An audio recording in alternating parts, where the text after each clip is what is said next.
The campaign trail kicking into overdrive. The friendship between Donald Trump and Ted Cruz is officially over. That heated battle hotter than ever, but now the Democrats are just a few hours away from a face-off of their own in a big debate tonight. ABC's Mary Bruce right there in South Carolina covering it all. Mary, good morning. Hi, Cecilia. Good morning. Well, just a few days ago, they seemed to be friends, but now with the Iowa caucuses just 2 weeks away and Trump and Cruz neck and neck in the early states, the Republican frontrunners are locked in an all-out slugfest. This morning, Republican frontrunners Donald Trump and Ted Cruz are going to the mat in a war of words in front of the camera and on Twitter. Trump is slamming Cruz in a barrage of tweets, now calling him a hypocrite. Also posting this photo asking, is this the New York that Ted Cruz is talking about and demeaning? And he blasted him for failing to properly disclose a loan from Goldman Sachs. He obviously didn't want the voters to know that he is totally controlled, lock, stock, and barrel, by Citibank and by Goldman Sachs. Cruz fired back. I think in terms of a commander-in-chief, we ought to have someone who isn't springing out of bed to tweet. In South Carolina, where both frontrunners appeared at a Tea Party convention, Trump's attacks did not go over well. Excuse me, didn't report his bank loans? Say whatever you want. He didn't report bank loans. That's okay. On the Democratic side, the mood was a little more lighthearted as the candidates geared up for tonight's debate. I certainly am pleased to share this podium with my distinguished opponents. But the pleasantries are not expected to last long. We candidates actually agree on a lot, but we do have differences. I'm sure we'll explore those more at the debate. With the Democratic race tightening in the early states, the candidates have been sharpening their attacks. Under a Sanders administration, every Democratic party in the United States of America will get the resources it needs. Now, the stakes for the Democratic debate here tonight are huge. Clinton and Sanders have butted heads in the past, but with temperatures rising out on the campaign trail and their poll numbers narrowing, everyone will be watching to see just how negative will they go. Dan.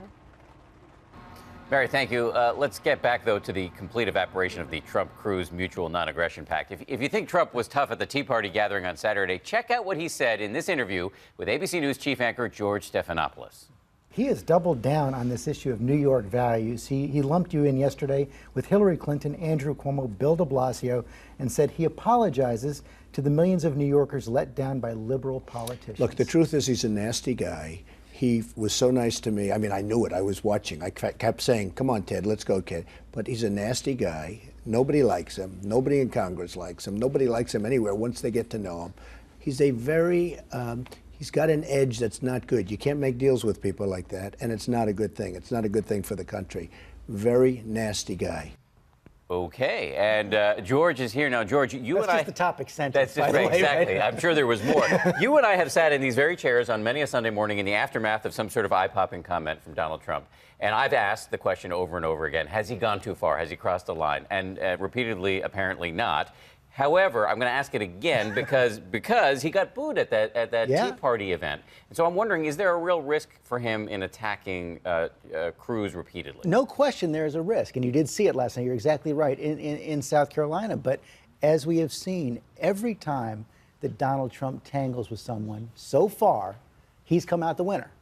Whether it's Jeb Bush or Ben Carson, all of these attacks somehow seem to stick. Now, we'll see if the attacks that Donald Trump has started now stick as well. Cruz is giving no quarter. He's going to come back just as hard at Donald Trump, saying he's not a true conservative. It's all going to play out in Iowa just 2 weeks from today. Cruz definitely not low energy, as Trump would say. Let me ask you about what's going on the Democratic side. As you know, big debate tonight.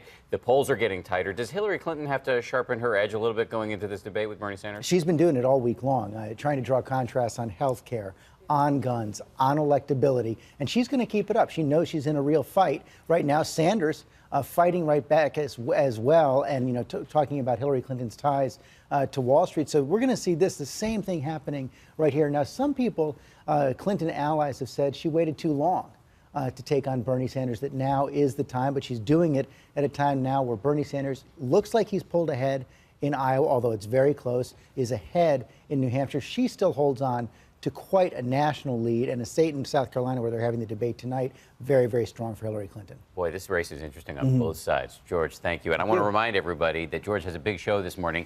He's going to be speaking with Hillary Clinton, and of course, you can see much more of his exclusive interview with Donald Trump. That's later this morning on This Week, right here on ABC.